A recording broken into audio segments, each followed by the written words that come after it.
So I'm from Lufthansa Industry Solutions, and today I want to tell the story of my first LoRaWAN prototype building. I also tell the lessons I have learned in this project and the different development steps I have went through. But first I have to tell something about what's the difference between Lufthansa and Lufthansa Industry Solutions.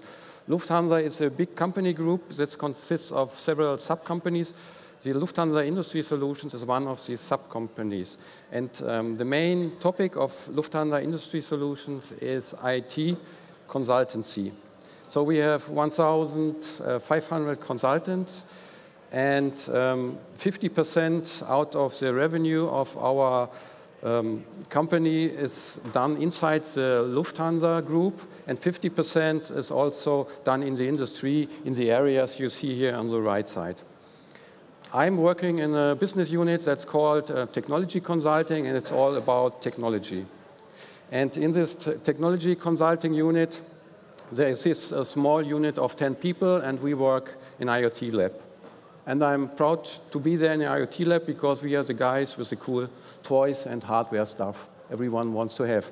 So in my first day when I joined the team in 2017, I built something like this. This is an electronic door plate, and what's cool about it, it's that this door plate automatically scans the persons who are present in the room, and if the persons are leaving the room, they will automatically set to unavailable. This is done via Bluetooth scanning of the mobile phones, and you don't even need to have an app on your mobile phone. Then my boss came to me and said, hey, this is a cool little device. Can you build something similar but use LoRa technologies? And because I'm a consultant, I said, yes, I can do it. So I started right here with my development step. I only knew a few things about LoRa, and the first things you have to learn is that LoRa is not the same as LoRaWAN, and that there are different device classes. And usually you start your LoRa career with maker devices. So I found a device here on the left side, and this is just a Raspberry Pi head which has GPS and the LoRa chip on it, and I used this for my first step. And I must admit it was not very easy because there are only 2 libraries available which implements the LoRaWAN stack. So this is the radio library and the LMIC, I don't know how it is pronounced in English, LMIC library. And I think both are not very well supported. You found several examples for it, but it was not easy to program my program on this device. So in the end, I took an example from Arduino and ported it to Raspberry Pi. So my lessons learned, if you buy hardware, don't look only at the fact sheets of the hardware, but also check what is software support, and do you have the software support you need? And another finding for me was that it was a little pain programming on the Raspberry Pi Zero because it has small computational power, and it was not really fun to program something in C on the device. So, back. Can I go back? Now it works. So, and then I saw on this module head, there's a green little device, the LoRa chip, and I found in the internet that it's also possible to buy only the single chip without the GPS, and this is much cheaper. So this is my next version of this prototype I built, but this doesn't work. And so the prototype on the right side worked, and now it's your task to find out what's the difference. So on the one hand, the coin is missing, but this has nothing to do with it. Also, you see on the left side, there's no SD card inserted. So that's also a reason why this doesn't work. But the main reason is these 2 cables, the brown and yellow one, wasn't on the left side in my first version. And it took me 2 days to find this bug. Yeah, and why did I have this bug? Because I looked up in the circuit plan for the head of the product, and the pins were not connected in the circuit plan. So So on the left side is original, and here I have noted the missing connections. So my lessons learned is not all circuit plans are complete or correct, so perhaps you need to check them out with measurement. Then I had a few devices, and what do you do with them? First, you said, oh, okay, now I'm doing a range test. But the first result was really disappointed, and I tell you why. Because there exists something in LoRaWAN which is called adaptive data rate, ADR, and it is a mechanism for optimizing data rates, airtime, and energy consumption in the network. And with this feature turned on, the transmission power is reduced so far that the receiver can barely reach the signal. And this is done to save energy. But what is happening if you walk away with the receiver when the signal strength is turned down, then you lost the connection. If you wait a little bit, the connection will be reestablished, but I didn't know it in the beginning. So my lessons learned here is don't walk around with ADR on.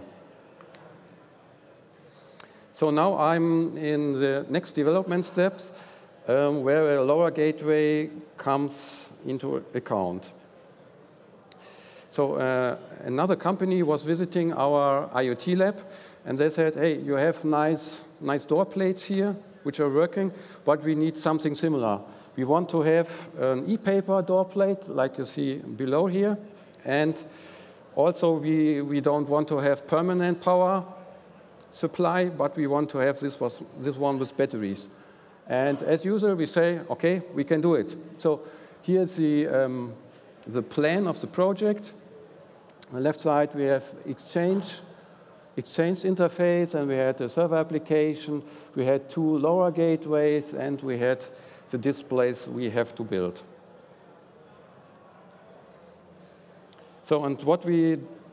So we reached the next level with this project because we were close with partners, and the first time we used not the maker devices for LoRaWAN, but some professional devices, this development board. And we used multiple gateways. And on this picture, you can see what it looks like on the desk at us. You can see there are 12 e-paper displays lying around. We have the development boards, and this is a long-time test. Here on the left side, you also see 3D printed housing or casing for these devices. And on the top, there's a blue box. This is a LoRa gateway we used. And also, I can recommend if you have if you are testing devices, you can put a big screen on your room. And on this big screen was Node-RED running. Okay, it looks like this. And we put on this Node-RED the testing program. So as you can see here, it's really easy to do. You can send every 15 minutes a signal to all displays and let the display update so you can see if all displays are working and so on.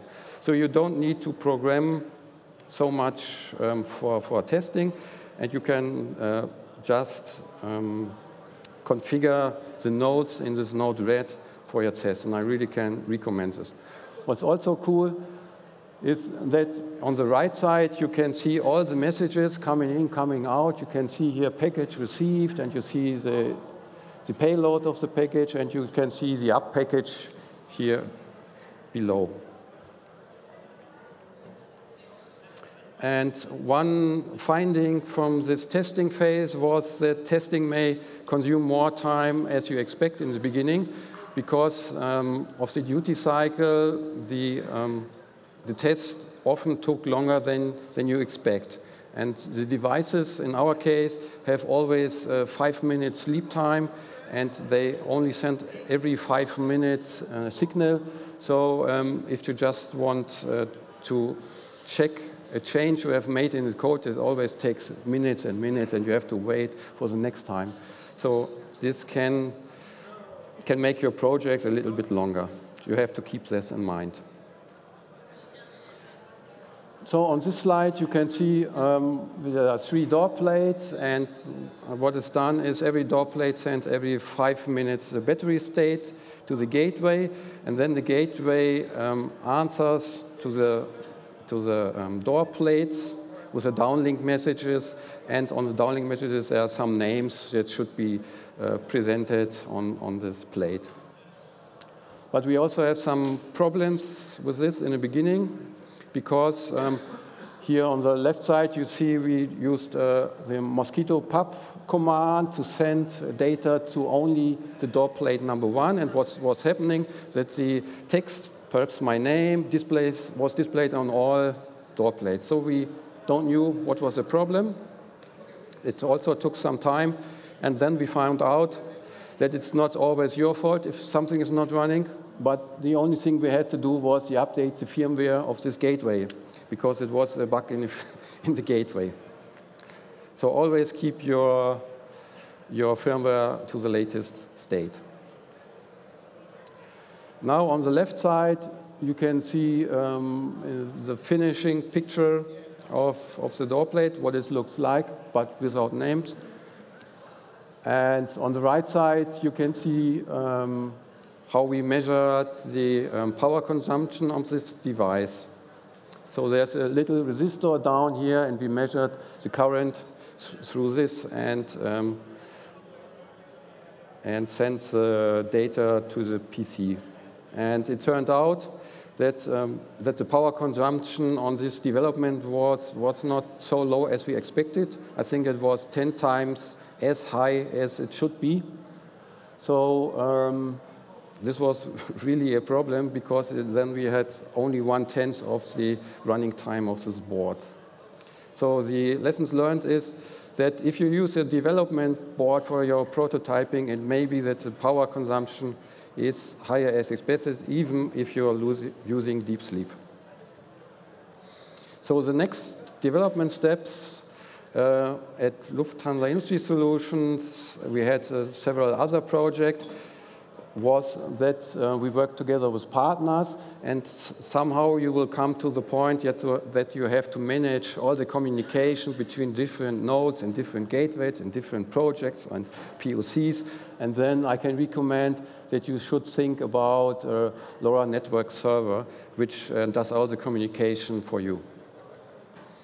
The next step for us in our development, I have on my plan for this year, we want to become members of the LoRa Alliance and get our own network idea, so we can have real productive projects. And also I'm interested in over-the-air firmware updates. So this is my NESAS to get to level 5.